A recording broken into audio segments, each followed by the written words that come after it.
When taking a photo, we often consider whether or not we should be shooting a stop above our normal exposure or a stop below, whether we're trying to illuminate the shadows or bring down some of the highlights.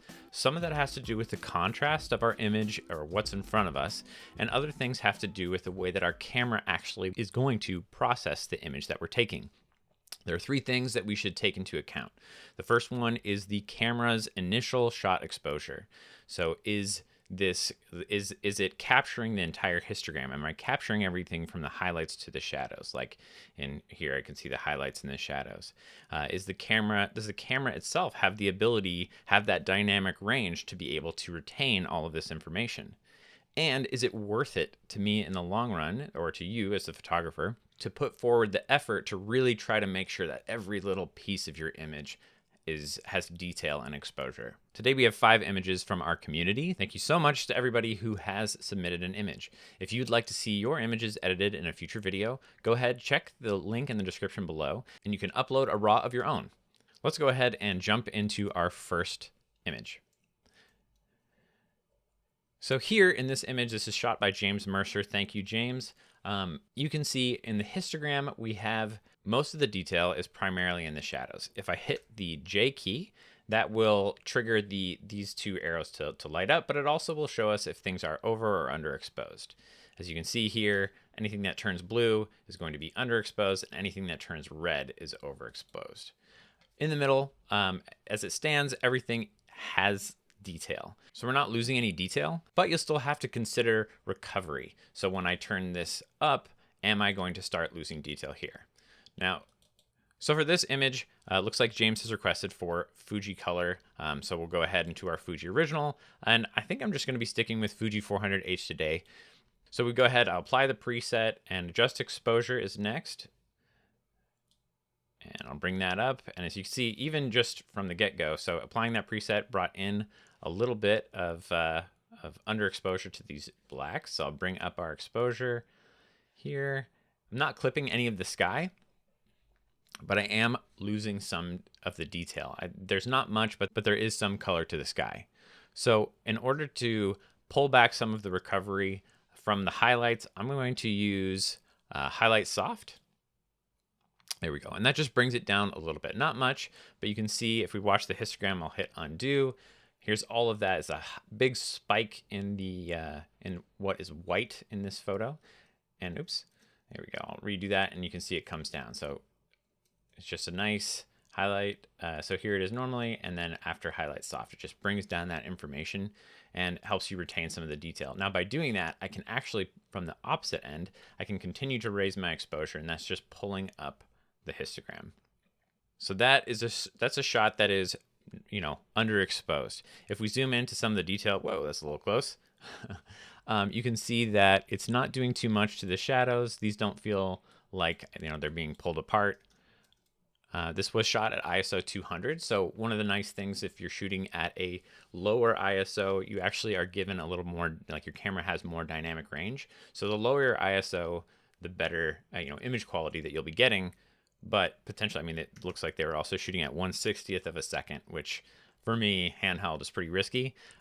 So I think, depending on the camera, of course, I would be comfortable bumping up the ISO to maybe something like 400, just so that I could double my shutter speed and make sure that I'm not getting any camera shake. I think for this photo, their choice to underexpose was a good one. I think that just there's so much going on in this sort of darker region. Again, as we sort of just hit our before, there's so much detail in these shadows, rocks, and just everything. So being able to bring that back up and not having that detail lost allows us to not totally blow out these highlights as the rest of the image comes up. So now let's move on to our next image by T. Lambert. And you can see just right out of the gates, and thank you, T, for submitting this image. This is, the sky is totally blown out. If I bring down my exposure, like you can see, actually look at the histogram right here. You'll see that big spike. That's information you are not getting back. It is gone. And yeah, it is just like, as I bring it right below, you'll see right on the histogram when it drops underneath, it's just a flat drop off. That means there's no variation to what's going on here, and just all of that data is gone. So here, I'll change it to this.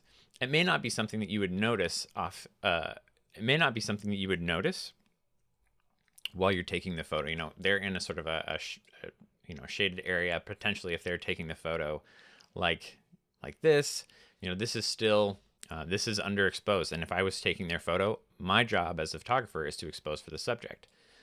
So let's go ahead and we'll do our workflow, and that's to apply the look. So we'll do Fuji 400H, which is what they're asking for, another, Fuji 400H. So I apply the look.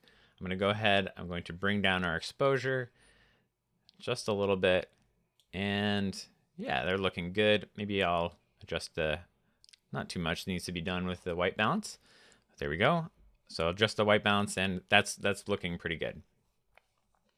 If I want to further soften this, of course, we can do all soft, which just will go ahead and bring down those highlights and bring up the shadows. And especially for Fuji 400H, I think it does a great job. So for this image, you know, they shot it at very overexposed, but I think that this also works because if what they're trying to do is get the most detail out of their surroundings, get that light and airy feel, especially, making sure you expose for your subject is like priority one. Making sure the rest of the details that fall into place, like your backgrounds, that is certainly it's helpful, but we kind of get to that other part where it's like, is it worth my effort? Are my clients going to even care if the sky exists? You know, it's a bright sunny day. Here they are smiling, laughing. The moment is good. I don't think you need to consider too much past that. I think that how this is, this looks great. I'm going to straighten the horizon a little bit, and is it straight? Oh my gosh. There we go. Yeah, and I think that's looking really good. I may even just continue. I may even continue to raise the exposure just to push that light and airy feel. You know, this it's already blown out. It's okay. I should be concerned with what else is going on in the photo.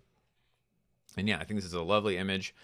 Great job, T. And I think that this being an overexposed image was okay. If their skin had lost detail, if his shirt had lost detail, that's where I think I would be more concerned. So let's go into our next one. Here we have, a big contrast. We have darker skin and a white jacket, a white dress. And so let's take a look. We'll hit J to bring up. So here's where that exposure starts to break. And if we go the opposite direction, you can see in the pants and the hair, that's where that exposure it's where we're losing detail. But in our initial exposure, we have everything is captured. There's nothing being lost. So I'm going to go ahead and I'll hit Fuji 400H, and I'm going to bring this up. Now, if you're looking here, because these highlights are dropped down, this highlight is being protected. So that means that in this section that we were losing data, we're losing detail, it's still retained there because of the protection. Fuji 400H is a film that has a lot of has a big dynamic range anyway, so it does protect that area of the highlights, meaning that we can push that image a little further than we normally would. So I'm going to go ahead, I'm going to bring up our exposure, I'm going to warm this image up a little bit, and it needs a little bit more magenta. When I'm correcting white balance, I'm often looking at things that are neutral in the photo, things that I know are going to be white, and trying to make those white. So when it was here, we'll go back to the beginning. Here, I'm looking at this jacket, it's a little blue. It looks like it's even a little green. So I'm going to we're going to warm it up a little bit first. And then I am going to just bring in a little magenta with a tint slider. Not a ton. I think it's actually go a little warmer. And there we go. That's looking pretty good. And now these things that I know are white, that are neutral, are looking a little closer to how they should. They should be looking more white, not having any of those sort of magenta shifts to them. And by doing that, the rest of the image lines up. So there we go. And that is a photo submitted by Mansi Impressions. Thank you. Yeah, I think so. We can even, I'm looking at at the faces now, and I think, let's see. Yeah, we can brighten that up, and then we can go to our tone profiles. I'll hit highlight soft. I'll drop that back down and look at the detail in the dress and the jacket when we apply highlight soft. It comes back, and it allows us to just retain that detail, which is awesome. Cool. And okay, so now we'll go to this next photo. This is by Abul Shah, one of my favorite photographers that submits photos to us. Thank you, Abul. I would kill to shoot in this location, this amazing pink wall. I really love the reflection of the light that goes onto her dress, which, you know, it's white, beautiful white dress. And you can see there's just a little bit of overexposure. Now this is where it comes to kind of knowing your camera's dynamic range. Can this camera retain detail in these areas that are basically blown out? You know, it's not blown out. We're not seeing that, you know, there is a little bit on this histogram where there's a little bit of wiggle room. This area is blown out, but it's so minute that I'm not too worried about it. So do you think this camera can handle pulling back that information? So let's, to check that out, we're going to zoom into her dress, and then I'm going to drop down the exposure. Now, look, I'll even zoom in a little closer. You can see these individual like pleat lines, and that means that yes, there's detail here. So shooting overexposed allows you know, Abul to be able to pull this down, but still just have beautiful shadow detail and not be worried about losing information here.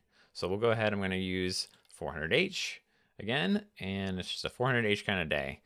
And I like the contrast between this area right here is amazing. And I think, yeah, that's looking pretty good. I'm going to use all soft to sort of just even out the exposure on the whole image. And we're still, you know, have the J turned on. We're still not losing any detail. I'm able to see a lot more. If we did all hard, it'd be, yeah, different story. But all soft is looking pretty good. And yeah, I think this is looking great. So if we zoom in again, it is faint, of course, because it is brighter, but I am still able to see this individual detail thanks to the film's built-in recovery. And then on top of that, using the all soft tone profile. Now, the last thing that we talked about considering is sort of the mental effort. Like, should you care? Like, is it worth it to put in that sort of effort? So let's go ahead. I'm going to edit this last image by Lisa. Thank you, Lisa. This is amazing. I love shots like this. And they are tough. So what are you exposed for? Are you exposing for their faces? Are you exposing for the background?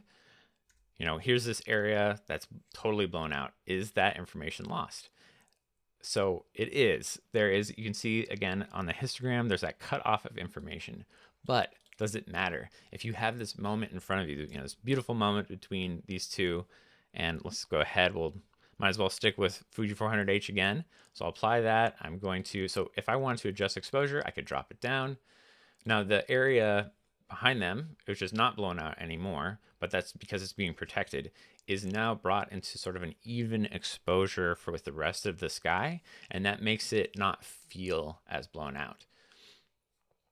So we've adjusted the exposure. I brought it down a little bit just to make the mood a little more dramatic, and then I'm going to just bring up my white balance a little bit. And, you know, I'm looking at the veil. We know it's in sunlight, so it's going to be a little warmer. I could look at this sand and I could say, okay, this is like a little blue. So this could even do a little more warmth. There we go. And just finding that sort of sweet spot right there. And that's looking great.